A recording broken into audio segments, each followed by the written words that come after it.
All right, let's talk about a huge billion-dollar question. Why is it that massive projects, the ones with all the experts and the fanciest systems, so often just fly off the rails? We're going to dig into the 5 hard truths that pretty much explain it all. So let's just jump right in. The name itself, project controls. It sounds like we've got everything under command, right? But time and time again, especially in these huge, high-stakes industries like mining, projects just completely blow their budgets and their deadlines. I mean, we've got the software, we've got the teams, so what is going on? An industry veteran really put it perfectly. The problem is we are fantastic at tracking what's happening. We're great at documenting the car crash in slow motion, but we're not so great at actually grabbing the wheel and controlling it. And that mistake, it starts with the most important thing on any project, the plan itself. Okay, so here's our first hard truth, and it really gets to the very heart of project planning, the baseline. The real question is, do you treat it like a static monument to what you hoped would happen, or is it a living, breathing map that actually helps you navigate the real world? And this is where it gets tricky, right? If your plan is changing all the time to keep up with what's happening on site, are you actually being agile, or are you just moving the goalposts so you don't look bad? It's a really fair question, and it forces us to ask what the baseline is even for. So check this out. This is the mental shift we've got to make. If your plan is a monument set in stone, you end up measuring your real work against a total fantasy. And the reports you generate, they're useless. But if you treat it like a map, suddenly it's a real-time tool that gives you data you can actually use to steer the project.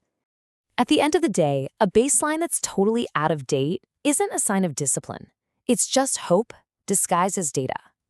A plan that doesn't match what's really happening on the ground isn't just worthless, it's actually dangerous because it's misleading everyone. And that leads us straight into our second hard truth, which is all about forecasting. When you have to predict where the project is headed, what do you trust more? Decades of experience and gut feel, or the cold, hard evidence that the data is showing you? You can see the appeal, can't you? The idea that some seasoned pro can just feel their way through the project's problems better than any spreadsheet. It's a really tempting thought, but it's also a classic mental trap. In the industry, they call it the experience trap. And here's the difference when you put them side by side. Data-driven forecasting, well, it shows you the trends, it gives you options to recover, and it creates a paper trail for accountability. Gut feel, on the other hand, it's not forecasting, it's betting. And on a multi-billion-dollar project, you're betting with someone else's money. And that's really the bottom line. No matter how good someone's intuition is, without data to back it up, it is just an undocumented gamble. So when things inevitably go wrong, there's nothing to analyze, nothing to learn from, and no way to justify why those calls were made in the first place. All right, hard truth number 3, let's talk about the schedule itself. There's this dangerous myth out there that a more flexible, kind of loose schedule is actually better for dealing with the chaos of a big project. So the argument you hear is that if the plan isn't so rigidly connected, it can absorb shocks better. One task gets delayed and it won't send a shockwave through the whole system. Sounds good in theory, but the reality is way, way more dangerous. What actually happens is that a loose schedule turns into something called spaghetti logic. And it's exactly what it sounds like, a tangled mess of tasks with no clear connections. And when you have that, you literally cannot find your true critical path, the one sequence of work that actually determines your end date. It's completely lost in the mess. So the big takeaway here is that a loose schedule isn't resilient. It's just disorganized. True resilience comes from having a robust, logical plan that you can actually stress test. You need those connections to see what happens when things go wrong. Okay, this brings us to hard truth number 4. And this one is a classic. It's the huge, ever-widening gap between the plan you see on the computer screen and the actual work happening out in the dirt. It's a tough question, but it's a fair one. I mean, think about it. If the people who are updating the schedule are stuck in an office trailer, maybe miles away from the action, how can their plan possibly reflect reality? The short answer is, it can't. It just starts drifting further and further from the truth. This is what happens when a team gets disconnected. They get this looking busy syndrome. The job shifts from actually managing the work to just managing the plan. They spend all day updating things based on emails and phone calls, looking really busy but getting more and more detached from the physical project. And it really is a simple 4-step recipe for disaster.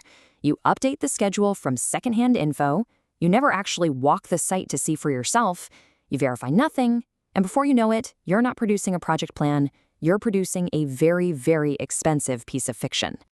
All right, on to our fifth and final hard truth. We're moving from the field back into the office, because this is where internal politics can just absolutely wound a project before it even gets going. We're talking about the huge disconnect between the finance team and the project controls team. You hear this all the time. These two teams basically speak different languages. They operate on different principles. So is it even worth the headache to try and get them on the same page? A lot of people just see it as a distraction from the real work. And the divide is pretty stark. Your finance team is basically looking in the rearview mirror. They report on money that's already gone. But your project controls team is trying to look at the road ahead. They report on the value of the work that's been physically completed. When those two stories don't line up, all your credibility just collapses. So what happens when they don't talk? Well, you're not really delivering a project anymore. You're just managing an argument. All your meetings turn into these painful sessions where you're trying to explain why the numbers don't match instead of actually solving problems out on site. The argument becomes the project. And that right there is the ultimate hard truth. Facing these 5 realities about your baseline, your forecasts, your schedule, the disconnect with the site, and your own internal teams, it isn't optional. It's better to have these tough, painful arguments now than to try and explain what went wrong in the boardroom after all the money is gone. The only real question is, are we brave enough to have them?